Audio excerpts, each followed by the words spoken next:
हिंदुस्तान में दो तरह के लोग हैं जो कहते हैं जो श्रीलंका में आज हो रहा है वो कल को हिंदुस्तान में भी हो सकता है। तन की भूख मन को गुनाहगार बना देती है, बाग के बाग को वीरान बना देती है, भूखे पेटों को देशभक्ति सिखाने वालों भूख आदमी को गद्दार बना देती है। श्रीलंका में जो बवाल है वो किसी भी देश में हो सकता है अगर लोगों को आप उनकी रोजी रोटी, उनका कपड़ा, उनका स्वास्थ्य, उसका ध्यान नहीं रखेंगे। जो मिलेगा हिंदू को मिलेगा, मुसलमान को नहीं मिलेगा, औरों को हम कोई हक नहीं देंगे।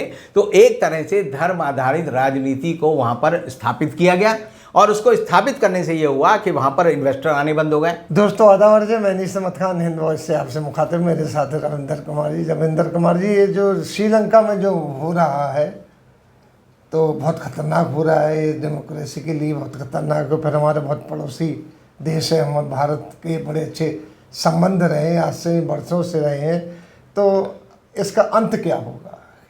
अंत देखिए बड़ा अजीब है। हम बचपन में छोटे थे तो ये दोहा मुहावरे और ये पढ़ते थे सोठा वगैरह, तो उसमें आता था एक था अतिशयोक्ति अलंकार, जिसमें था कि हनुमान की पूंछ में लगन ना पाई आग, लंका सारी जल गई, गए निशाचर भाग। जी जी जी। तो लंका के जलने का, लंका के दहन का एक वर्णन तो आता है रामायण में, और एक हम जो साक्षात अपनी आंखों के सामने देख रहे हैं वो अब देख रहे हैं कि लंका फिर जल रही है। तो हो सकता है कि लंका की किस्मत में कोई ऐसी बात हो कि बार बार उसको जलना है, और जिस लंका को हम कहते थे सोने की लंका है, जी जी, जबकि सोना जलता नहीं है। जी जी। ये भी अतिशयोक्ति है कि सोने की लंका को जला दी। सोना एक ऐसा मेटल है जो कभी नहीं जलता। तो ऐसी लंका जो है अब दोबारा जल रही है। तो क्यों जल रही है, ये एक बड़ा विवाद का विषय है। और दूसरी ओर हिंदुस्तान में दो तरह के लोग हैं जो कहते हैं जो श्रीलंका में आज हो रहा है वो कल को हिंदुस्तान में भी हो सकता है। क्योंकि अगर आप देखिए कि देश काल परिस्थिति तीनों के हिसाब से देखें तो श्रीलंका एक देश है, काल जो है वहाँ पर बड़ा संकट का काल चल रहा है, और परिस्थिति यह है कि लोगों को खाने के लिए खाना नहीं है। लोग अपने बच्चों को एक टाइम खाना नहीं खिलाते हैं, तो वो कहते हैं जी बच्चे को 12 बजे तक सुलाओ ताकि सुबह का नाश्ता नहीं खिलाना पड़ेगा। पेट्रोल जो है वो 500 रुपये लीटर है, और वो भी ये तय है कि 5 लीटर आपको मिलेगा। मेरी पत्नी अभी जब मेलबॉर्न श्रीलंका वो ऑस्ट्रेलिया से वापस आ रही थी तो वो श्रीलंका ने एयरवेज से आई, तो वो वहाँ रुकी तो उसने देखा कि होटल में तो जरूर ठिकाया उन्होंने, 13 घंटे की वो वहाँ पर स्टे था, लेकिन सारे होटल में पूरा सन्नाटा था। यानी खाना भी जो है जैसे पैक्ड लंच होता है वो 5 स्टार होटल सर्व कर रहा था, और पूरे होटल में आदमी जो थे काम करने वाले मुश्किल से 2-4 थे, सारा काम खुद करना पड़ रहा था। तो जब वो बाहर उन्होंने देखा तो देखा कि श्रीलंका की सड़कों पर सन्नाटा है।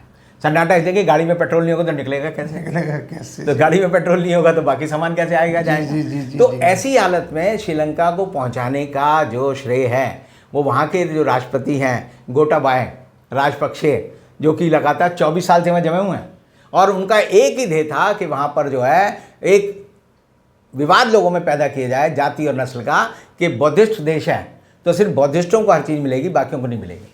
तो हमारे देश में भी यही हो रहा है कि जो मिलेगा हिंदू को मिलेगा, मुसलमान को नहीं मिलेगा, औरों को हम कोई हक नहीं देंगे।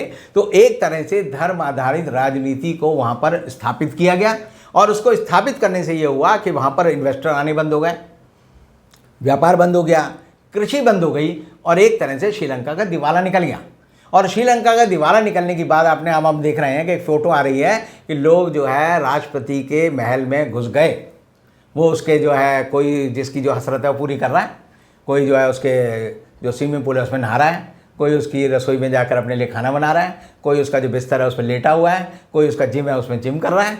तो आप देखिए कि पूरी अनारकी है, वहाँ पर सेना तैनात है, लेकिन सेना का कहना यह है कि आप किसी चीज़ को क्षति नहीं पहुँचाएंगे, पलंग नहीं तोड़ेंगे, कोई तोड़ फोड़ नहीं करेंगे, बाकी जो मन आए करो। तो लोगों के एक तरह से एक होता है ना फ्री फॉर ऑल, कि जाओ जो मन हो वो करो, वो वहाँ है। और राष्ट्रपति जो है एक पानी के जहाज़ में बैठकर भाग गए। तो जब भागने के सीन आए तो ये पता चला कि जैसे हमारे मोदी जी कहते हैं मैं तो फ़कीर हूँ, मेरा क्या झोला लेके निकल लूँगा। तो उसने भी मोदी जी की ये बात कई बार सुनी हुई है। तो उसने क्या किया, अपने सूटकेस 8-10 सूटकेस तैयार किए और पानी के जहाज़ में बैठ के वो चले गए, और अभी तक वो पानी में ही हैं, समुद्र में हैं, अभी वो किसी देश की सीमा पर नहीं पहुँचे हैं।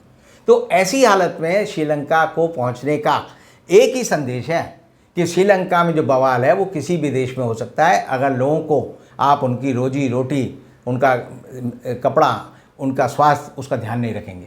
क्योंकि जब हम बचपन में छोटे थे तो एक शेर हम अक्सर कहते थे और सुनते भी थे, और बड़े बड़े नेता लोग मंच पे बोलते थे कि तन की भूख मन को गुनाहगार बना देती है, बाग के बाग को वीरान बना देती है, भूखे पेटों को देशभक्ति सिखाने वालों, भूख आदमी को गद्दार बना देती है।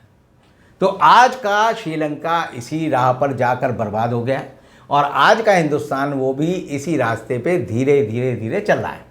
क्योंकि हम देख रहे हैं कि अभी सरकार ने, आपको बहुत कम लोगों को पता ही है, इस बात का ढोल ही नहीं पिटा गया कि केंद्र सरकार ने 9.5 रुपये पेट्रोल पे कम कर दिए हैं, डीजल पे 7 रुपये कम कर दिए हैं, इस इतवार को किए हैं, और कहीं खबर नहीं है। खबर इसलिए नहीं है क्योंकि सरकार ये लोगों को एहसास दिलाना ही नहीं चाहती, क्योंकि उसे पता है कि श्रीलंका में जो क्रांति हुई है, श्रीलंका में जो विद्रोह हुआ है, श्रीलंका में लोग जो सड़क पे आए हैं वो इसलिए आए हैं कि पेट्रोल के दाम बढ़ गए। तो सरकार चाहती है पेट्रोल के दाम कम रखे जाए ताकि लोगों को पता ही ना चले। यानी ये समझिए, ये चिंगारी जो है विद्रोह की, वो पेट्रोल पंप से लोगों के दिल में जो गुस्सा है उससे लगी है। तो हमारे पेट्रोल पंप पे भी आपने एक चीज़ नहीं नोट की होगी कि आजकल जो है मोदी जी का एक हंसता हुआ चेहरा होता था, 6 दिन आने वाले हैं, हर पेट्रोल पंप पे लगा होता था, वो सब उतार दिए हैं, हर जगह उतर गया है, कहीं पे मोदी जी का वो बोर्ड नहीं लगा हुआ। तो इसका मतलब यह है कि केंद्र सरकार को आज के दिन पता चल गया है कि हमारे हाथ से चीज़ें निकल रही। अब श्रीलंका का संकट कहाँ से शुरू हुआ? वो ये हुआ कि उन्हें 51 बिलियन US डॉलर का कर्ज चुकाना था। हमें भी अभी आने वाले 9 महीने में आप समझिए 267 बिलियन, यानी वहाँ से 5 गुना से ज़्यादा कर्ज जो है चुकाना है। हमारे पास अभी विदेशी मुद्रा नहीं है, हमारे ऊपर टोटल कर्ज जो है वो 621 बिलियन US का है, और भारत सरकार के जो रिजर्व है 590 बिलियन के रह गए हैं। यानी आप समझिए उसमें 27 बिलियन जो है पैसा हमारे पास, अब 37 बिलियन पैसा अभी हमारे पास कम है, हम जुटा नहीं पा रहे। और इसीलिए रिजर्व बैंक ने कल ही ये फैसला लिया है कि अब विदेश व्यापार में ये नहीं लिखा जाएगा कि आपने कितने डॉलर में खरीदा, कितने में बेचा, अब ये लिखा जाएगा कितने रुपयों में खरीदा और कितने रुपयों में बेचा। तो उससे क्या होगा कि जब आपको डॉलर देने हैं तो डॉलर होना चाहिए, आप निकाल के डॉलर देंगे दूसरे को। अब आप क्या करेंगे? आप कहेंगे रुपया ले ले भाई, रुपया कहाँ से आएगा? रुपया गवर्नमेंट कहेगी कि हमारी प्रिंटिंग प्रेस है, खट खट खट छापा और कहा ये इतना ले जा। अब तेरी बला है, तू इसको जो है हेजिंग करवा या इसको कन्वर्ट करवा, डॉलर कहाँ से आएंगे तेरे पास? अब ये उस आदमी की चिंता है जिसे डॉलर हिंदुस्तान से बाहर ले जाना है। और ये ऐसी बात है जिसके ऊपर कोई प्रेस, कोई मीडिया, कोई आदमी चर्चा नहीं कर रहा, क्योंकि किसी को पता ही नहीं, लोगों को ही नहीं पता कि जब हिंदुस्तान में नोटबंदी मोदी जी ने की थी, उस समय कहा गया था कि देश में 17 लाख करोड़ के 1000 और 500 के नोट हैं, वो हमने वापस ले लिए। आज के दिन जो है हमारे यहाँ 44 लाख करोड़ के, 44 लाख, यानी 17 से उसको करोगे तो 2.5 गुना से ज़्यादा हो गए। हमने जो है 2.5 गुना ज़्यादा जो है करेंसी छाप दी है। और अब जो रिज़र्व बैंक ने कहा है कि हम रुपये की बदले डॉलर की जगह अब रुपये में इस्तेमाल करेंगे, तो रिज़र्व बैंक और नोट छापेगा, सरकारी मुद्रणालय जो प्रेस है पूना में और दूसरी जगह वो नोट छाप के सरकार को दे देंगे। और इससे पता चलेगा कि जो विदेशी जो आदमी है जिसे पैसा ले आना है, जब आप उसे ले जाने नहीं देंगे तो अगला पैसा इन्वेस्ट करने नहीं आएगा। भाई मैं तो डॉलर दे रहा हूँ और आप मुझे जो है वो दे रहे हैं, तो वो क्या करेगा? अगली बार वो आपसे रिश्ता नहीं रखेगा, कहेगा मैं पैसे नहीं देता। तो भारत जो है विदेशी कर्ज के बड़े दलदल में फंसने वाला है, और उसके लिए अगर कोई जिम्मेदार है तो वो आज की सरकार है, जिसके पास जो है ना गति है, ना दिशा है, ना सोच है, और जो सोचती है कि लोगों को किसी भी और मामले में हिंदू मुसलमान में भटका लो, या संसद का उद्घाटन कर रहे हैं उसमें भटका लो, और किसी काम में भटका लो, लेकिन जनता को जब पेट पर लात पड़ती है तो वो सरकार की बातें नहीं सुनती। वो भी कहती है कि लातों के भूत बातों से नहीं मानते, और वो भी सरकार पे जो है लातें बरसाना शुरू कर देती है। बहुत बहुत शुक्रिया आपका। इसी के साथ हम आपसे लेते विदा, अगले अंक में फिर हाजिर होंगे। तब तक के लिए दीजिए हमें इजाज़त।